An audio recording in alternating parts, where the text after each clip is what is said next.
Let's return to This Week in America. Here's your host, Rick Bratton.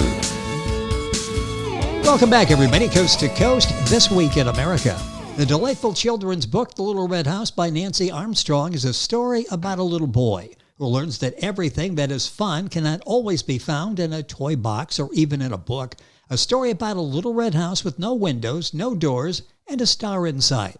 A wonderful story about the love and trust a mother has for her son, about always believing in yourself and that anything is possible. Nancy Armstrong has been an educator for over 20 years. Raised on a farm in Kansas, she enjoyed and experienced many beautiful days roaming the countryside, exploring and learning about nature.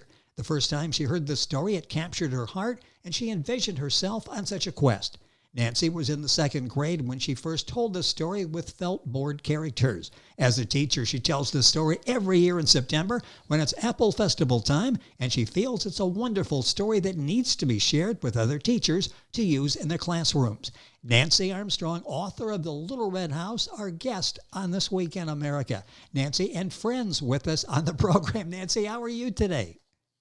I'm doing great. Thank you. Well, I'm glad to get your friends with you on your program. The video version, you might have seen one of Nancy's closest friends just walking in the background there as we're taping this. Skype version is available on YouTube. You can go to our channel, go to our website, thisweekinamerica.us, and click on videos and see the interview, the conversation we're having with Nancy. This is such a well-done book, and it really, on a number of levels, we'll talk about during the course of the program. But tell me a little bit more about the book. I did a brief synopsis there, but this is a beautiful story that's really a meaningful one for you, isn't it? It really is. It really is. This is a story that when I first heard the story, it just touched me because I could relate to it. It just felt so personal. And in just over the years and deciding teaching was what I wanted to do, I decided it needed to be published because it was just so easy to relate to it, being about an apple. And most kids, it's part of their daily or weekly, I hope, snacks. Yes. And something they can relate to personally themselves. Sorry, another friend. But it just, it works at so many levels and so many different classes, Yes. science, math, everything, that it was just important to me to put it on paper and put it out there so that other teachers could use it as well. The book is The Little Red House by Nancy Armstrong, our guest on the program. Book available at stratton-press.com. Amazon will give you all that information as we go through the program. Talk about the inspiration to write the book. You know, knowing the story and telling it, now you've decided to write a book. So you need to write the book. You need an illustrator. You need a publisher. What inspired you to actually go through with the process and to share the story with literally thousands of people worldwide? Well, what encouraged me were the illustrations. I live in a very small town here in Kansas and go to a fairly nice sized church. And one of the teenagers there was very interested in art, did a lot of drawings and paintings and entered contests with them. And I gave her my book to read and said, "Would you be interested in doing the cover for me?" And she said, "I'd like to just do the illustrations." We sat down for maybe a half an hour, talked about the book. She came back with 2 weeks later. She came back with the illustrations, and it was like she was just inside my head. Joni was only 14 years old when she did the illustrations for this book. And I wanted to publish it for her more than anything. Obviously, it's been a few years. She's now an adult and with a real job. And we've been trying to do interviews and things together, but her schedule and mine don't match always. But it was her and her her brilliance. I mean, Yes. the illustrations are just so endearing. I just had to find a way to do this. You know, it's interesting because people will look all over sometimes to find the right illustrator to make sure they understand the essence of the story, the message you're trying to get across. You find someone not only locally in your church, but someone who's very young, who sort of on her own takes this story and knows exactly where you're going with it. That was amazing, wasn't it? Amazing, amazing. When she brought me for the illustrations and I was looking through them, I didn't change a thing. I mean, she just was inside my head, but she's also a farm girl. And so I think she pulled a lot from her own memories and schema about how farmers live and how the country is laid out. Kansas is known for being very flat, but we've got a lot of hills too here and there. And I think she just put her own memories into the Yes. pictures as well. So The book is The Little Red House by Nancy Armstrong, our guest on the program. Joni Patterson is the illustrator on the book. Does that help the authenticity of the story? I mean, this is your story, so you know where the story is coming from. She shares that. I mean, being a Kansas girl just like you and understanding the meaning of the story. How important was that both of you were on the same page from the very beginning? In fact, you didn't have to put her on the page. She was there from the onset. it was really awesome because as an educator, you hope to inspire and challenge and just I've worked with different ages of children, never taught anyone 14. I've kept my my career at the younger ages, but that doesn't take away from wanting to help and inspire and encourage kids. And that was really um, one of the things that was important to me was this was someone who wanted to do this. So just giving her a shot to do it. And then she did such an amazing job that I just had to follow through to just share this with her. Well, So yes, and the book is The Little Red House. Nancy Armstrong is the author, our guest on the program. Available at stratton-press.com, Amazon, all the usual places. We'll give you a rundown of those before we conclude the conversation today, and all of this on our website, thisweekinamerica.us. Talk about the decision to publish it now. You said that was a few years ago when you wrote the book. Boy, now seems like sort of a perfect time as we try to get back in touch with ourselves and our surroundings. Why now? What was the decision like to okay, I'm going to publish it and I'm going to do it now. I'm going to do it. well, Stratton Publisher is someone I had submitted the book to back when I first wrote it. They offered me a contract to do it then, and it just didn't work for me at the time. Some things people don't tell you is that publishing a book is a lot out of pocket. Yes. And I was raising two kids, and it just didn't fall into place for me. And now, 16 years later, my life is different. My children are grown. I'm no longer supporting them. And they called me and said, you know what? It's time to put out some family books out there. Would you be interested in doing it now? And to be perfectly honest, with COVID happening last year, I was working from home, and it just seemed like the right time. I was looking for something to occupy my time with, and it just all fell into place. You know, it's interesting you mentioned COVID. How will this book make a difference in children's lives, do you think? We're not where we were 6 or 7 months ago, but we're not back to normal and not sure normal will ever get back to what we were a couple of years ago. How will this impact the young people's lives? I mean, you deal with them on a daily basis. Well, children right now are seeing a whole nother type of world that we could ever have even imagined. Yes. We do so in our school in Kansas, and most of the Kansas schools, we're doing everything electronically. We're not putting paper in front of children because we can't touch it for 3 days. They're not able to pass it back and forth with each other. They can't touch something that somebody else has just touched. They're learning, wearing a mask for them, that's just routine. It's just routine. And adults are struggling. It's like, oh, I forgot my mask. And theirs is always with them. I'm hoping that this book gets them outside with a purpose. To go outside and ride a bicycle, play ball, that's awesome. Get them outside.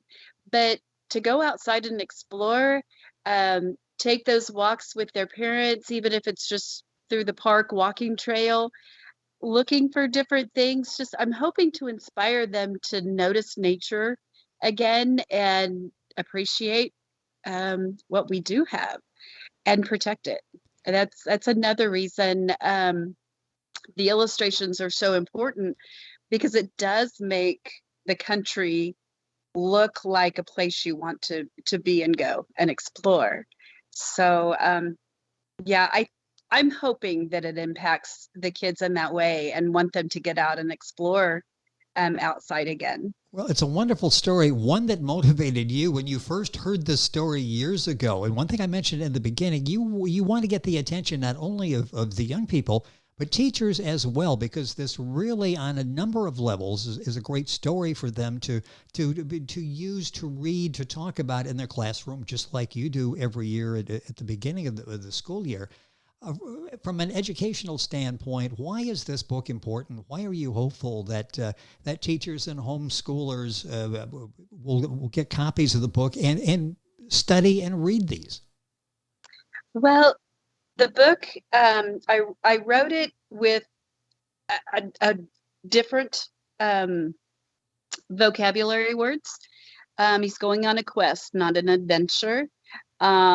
We're using words like cottages and not just the house next door.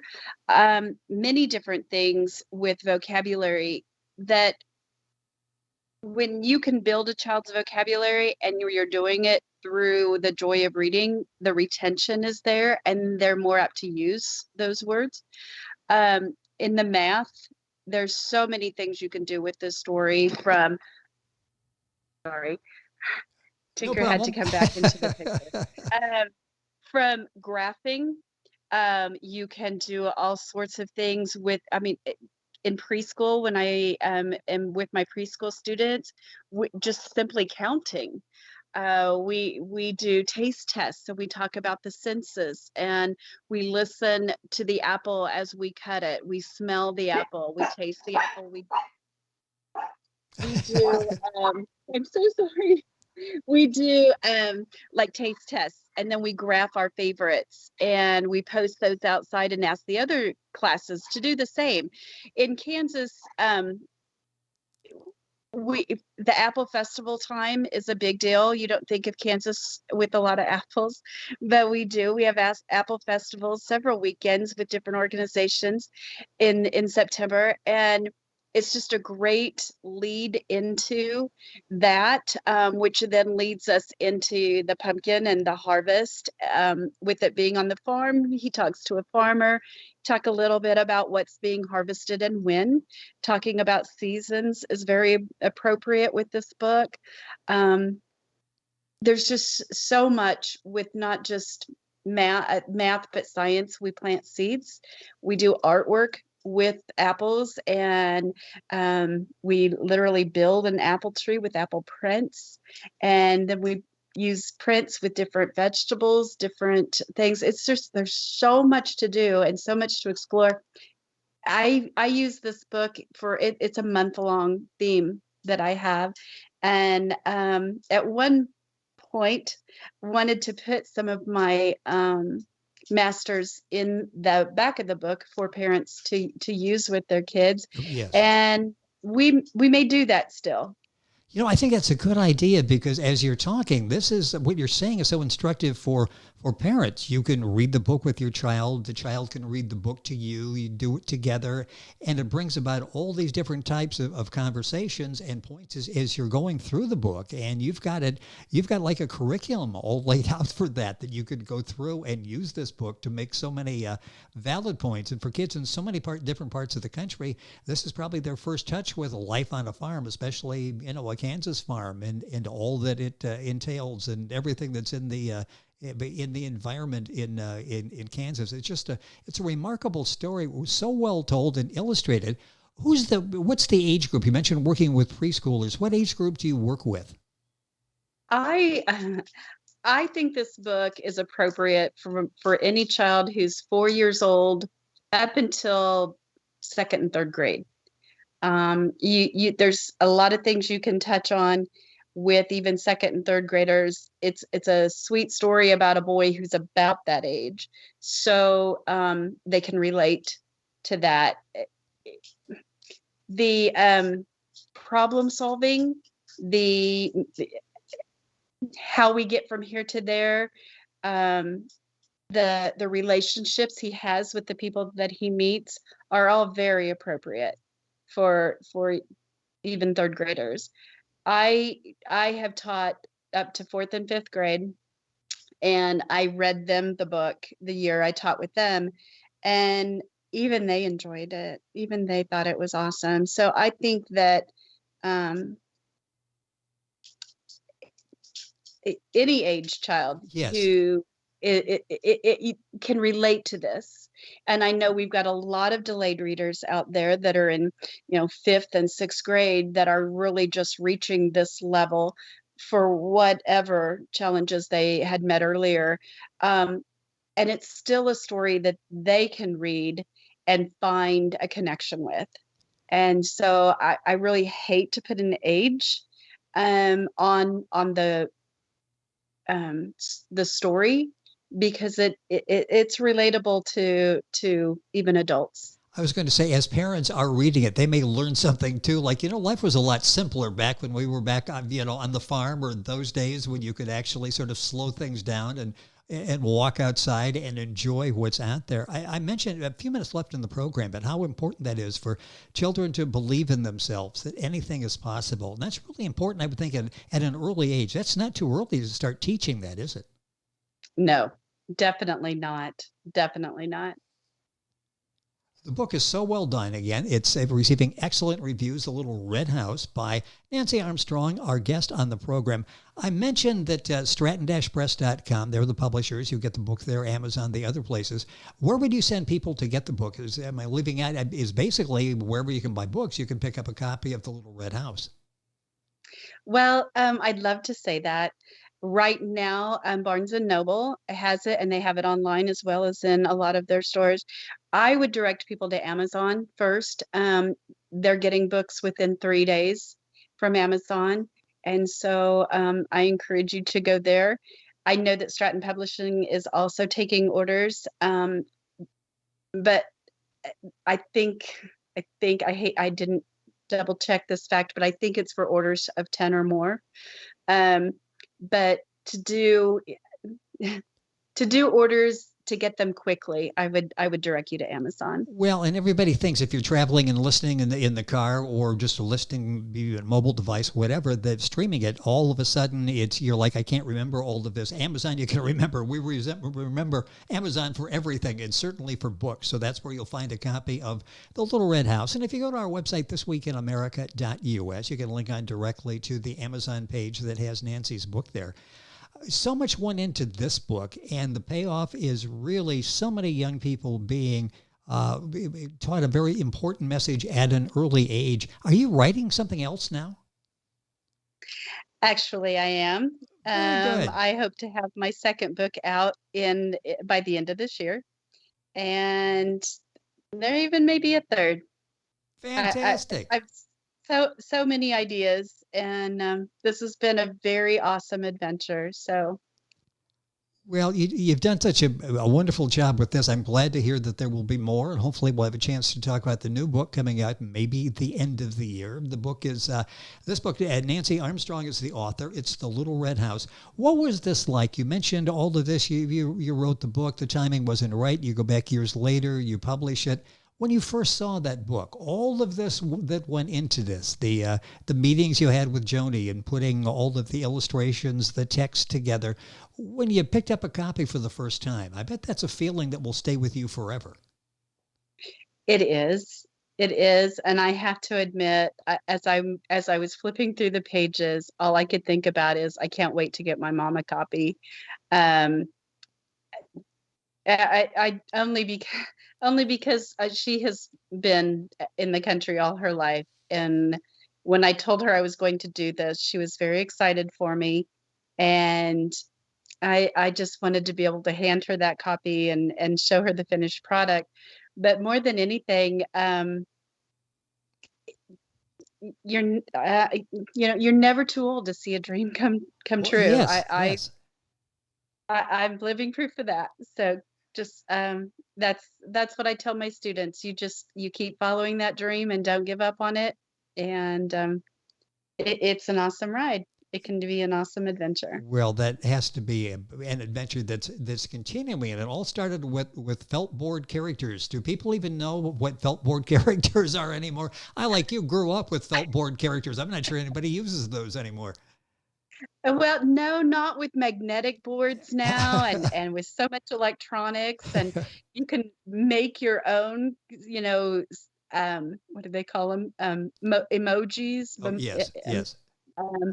So yeah, and there's so many games where you can build an avatar and walk them through your own settings that you can. No, felt board stories aren't being told. Maybe in preschools, maybe in private homes, but not in the public schools anymore. Well, and that's sad because they're a lot of fun. Sad. That was a great way to get started, and it started this journey for you. The journey has ended up in The Little Red House. The book is available at Amazon, Barnes & Noble, Stratton-Press.com, and you can go to our website, get all of that information. Nancy Armstrong is the author and our guest on the program. Nancy, it's been a pleasure. Congratulations on the success of the Little Red House. I mean, it's amazing the story is out there impacting so many people. And hopefully we'll have a chance to talk about the next book when it comes out. No pressure, but when it comes out, would love to chat again on the program. Thank you for spending some time with us. Well, thank you very much. I appreciate your time. It has been a lot of fun. The Little Red House by Nancy Armstrong. Book available at Amazon, the usual places. Information on our website, thisweekinamerica.us. We're back on today's program after these messages. This Week in America is online. You can visit our website, thisweekinamerica.us. Scott Pinkerton, Associate Producer of This Week in America. Jay Anderson, Segment Producer. Ben Watson, Webmaster. Otto Bechet, Director of Engineering and TV Production. This Week in America produced and is a trademark of Blue Funk Broadcasting, LLC. For information on all of our guests and to listen to this week's show, our website again at thisweekinamerica.us. And I'm Sean Bratton, Executive Producer of This Week in America.